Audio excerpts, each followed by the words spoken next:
Le dio una bofetada durante la cena con su familia, pero no contaba con que ella ya estuviera preparada para ese momento.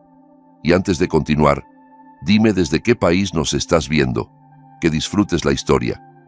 Las cenas familiares en casa de los padres de Javier siempre eran una prueba de resistencia. La mesa de comedor, barnizada con esmero, estaba servida con una ostentosa elegancia, copas de cristal tallado llenas de vino tinto con cuerpo y sonrisas forzadas que ocultaban años de rencor acumulado.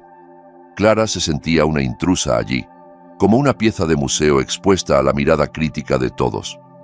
El motivo de aquella reunión era el cumpleaños del padre de Javier, don Alfonso, un hombre altivo, de mandíbula firme y mirada penetrante que encarnaba el poder y unos valores tan conservadores como inquebrantables.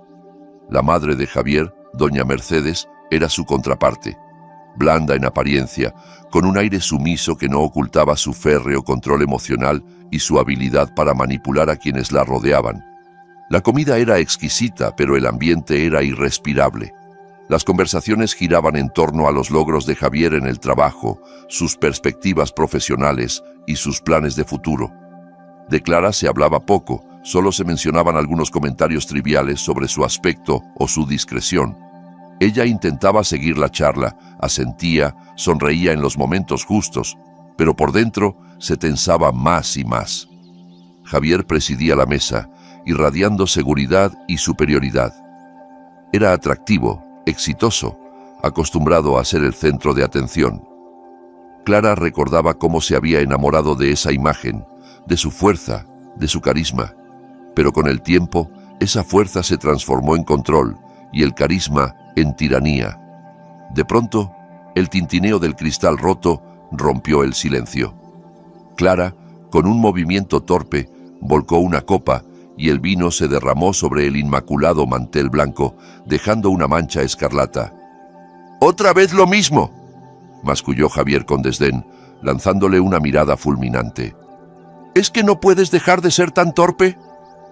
Clara sintió cómo se le subía el color a las mejillas. Trató de disculparse, pero las palabras se le atragantaron.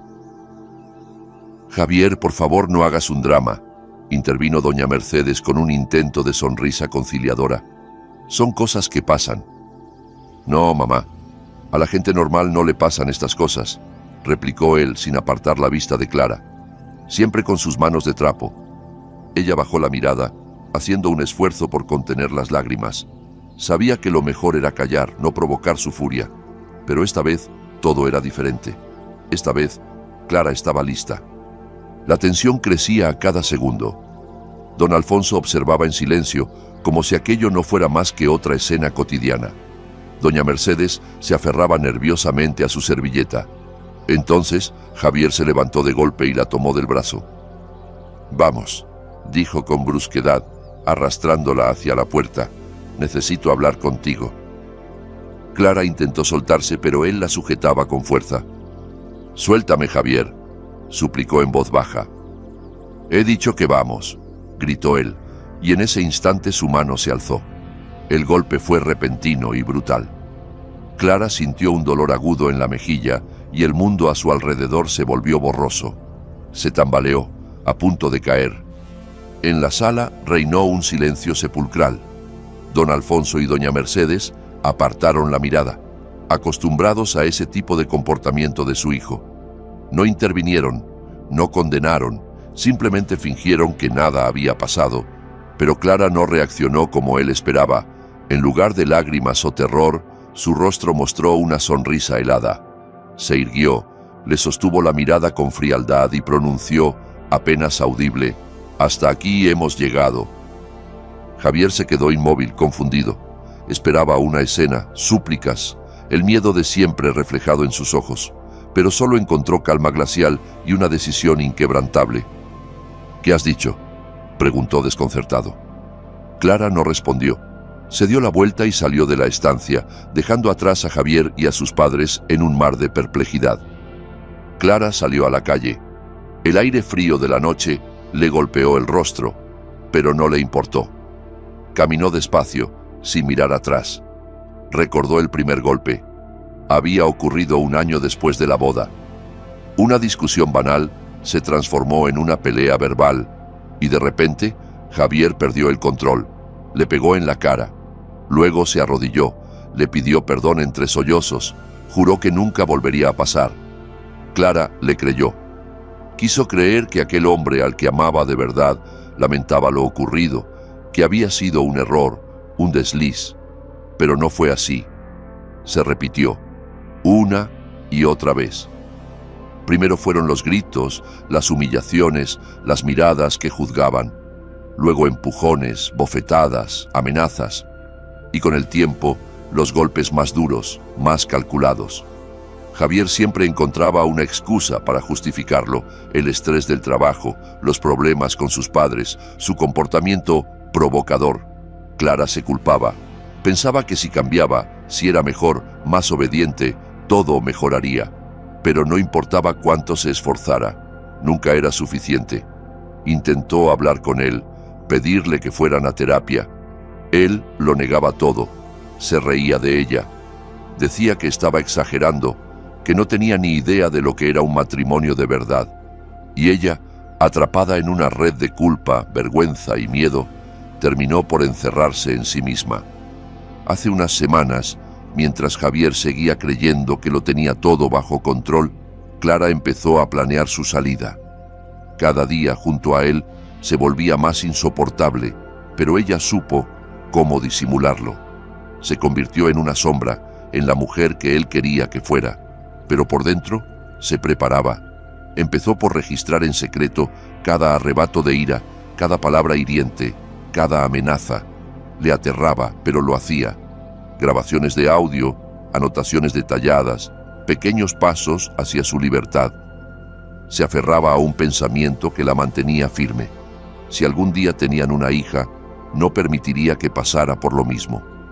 Una noche, tras una escena especialmente violenta en la que Javier rompió una antigua figura de porcelana que le había regalado su madre, Clara lo supo.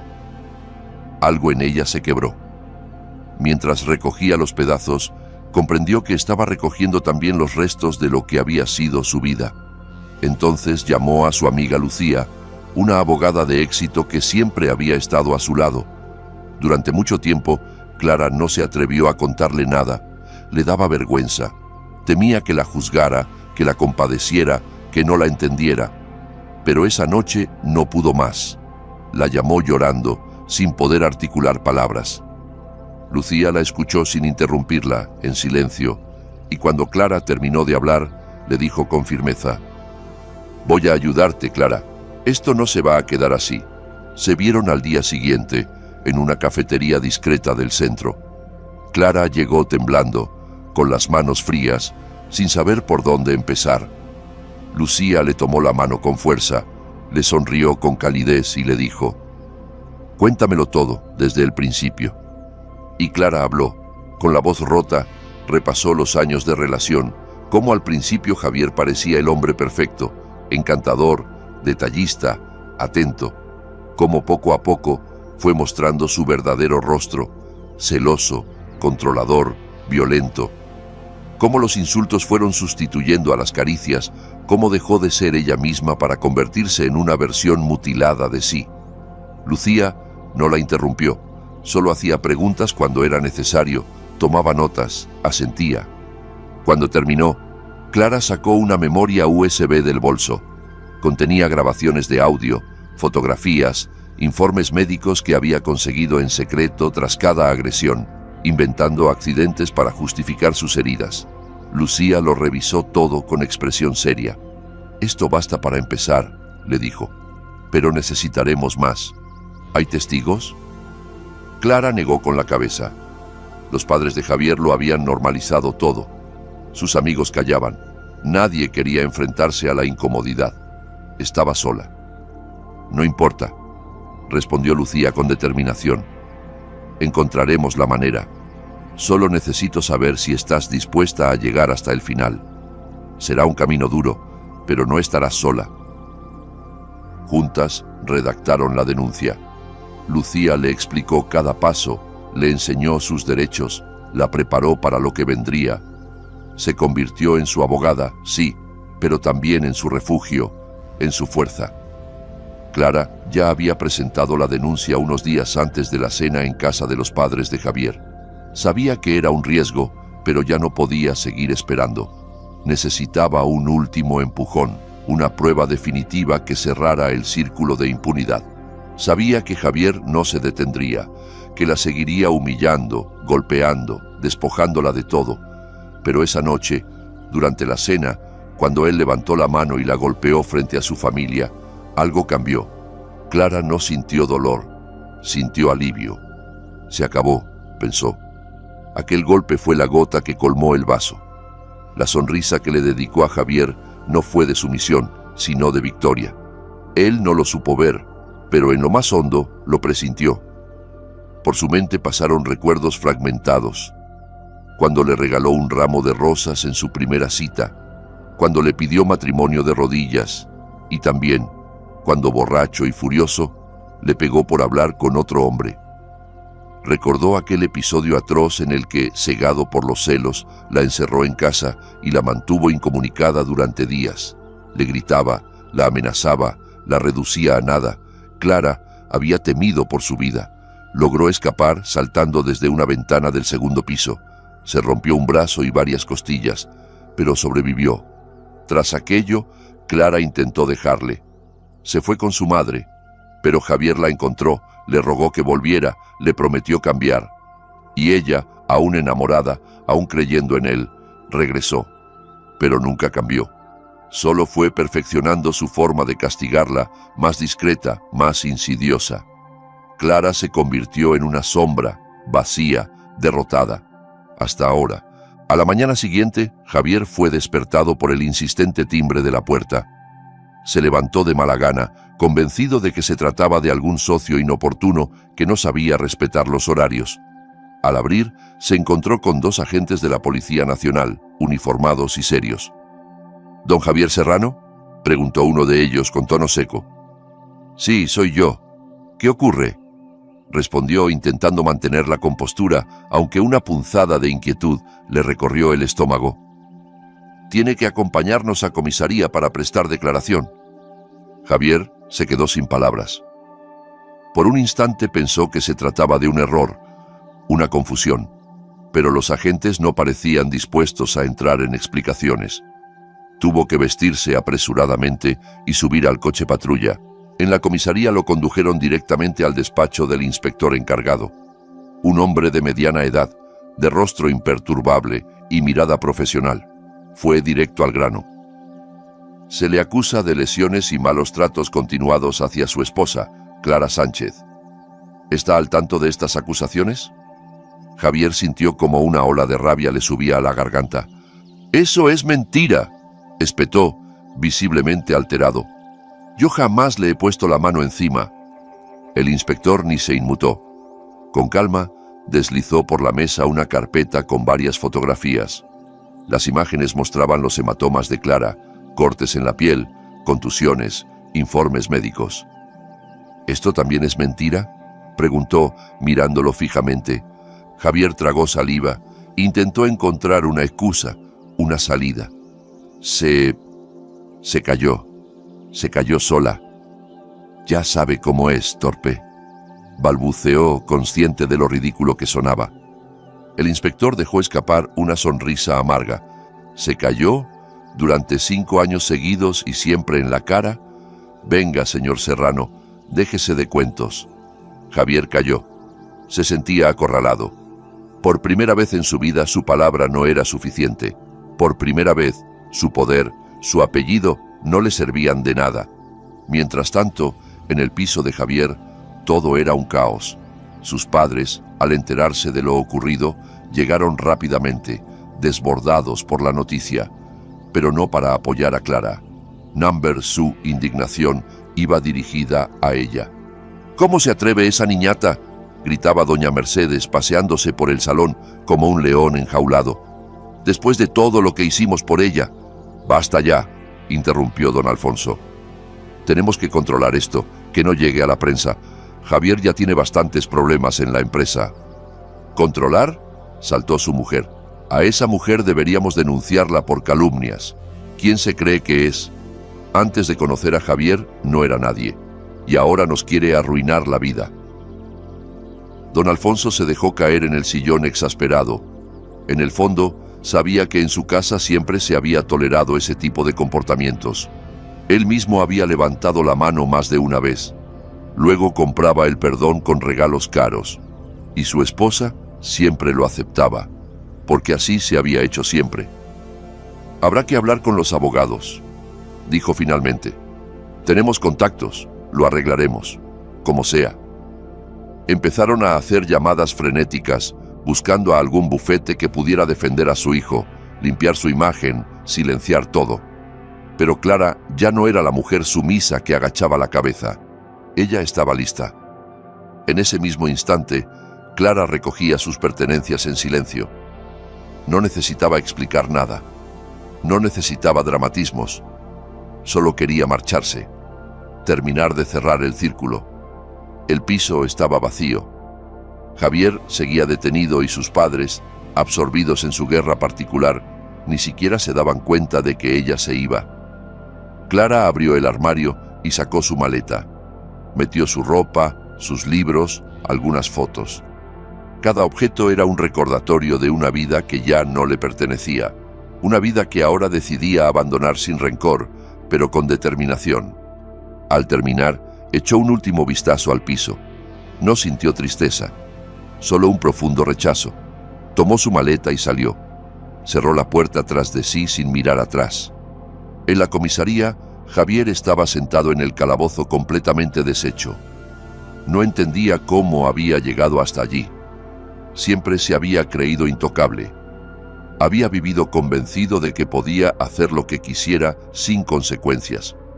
Pero ahora estaba encerrado, reducido a un número más en una celda gris. Había perdido el control, la reputación, el respeto. Todo, por una mujer a la que había creído débil. Pero Clara no era débil, era fuerte. Mucho más de lo que él imaginaba. Tuvo el coraje de enfrentarse a él, de desmontar su castillo de mentiras, de arrebatarle el poder que creía tener sobre ella.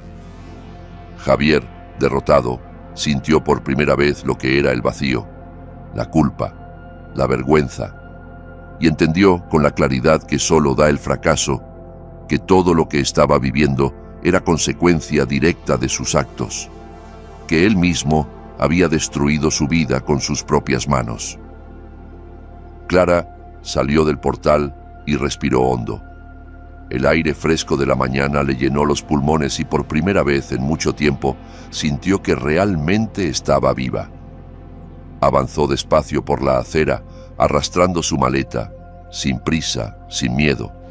La ciudad seguía su curso como si nada, indiferente, pero para ella todo había cambiado. Alzó la vista al cielo. Azul, limpio, inmenso. Sonrió. Aquella sonrisa no era fingida ni para aparentar. Era una sonrisa real, sincera, de libertad. Caminó decidida hacia su nueva vida, dejando atrás las sombras del pasado. Sabía que no iba a ser fácil, que habría momentos de duda, de soledad, de dolor.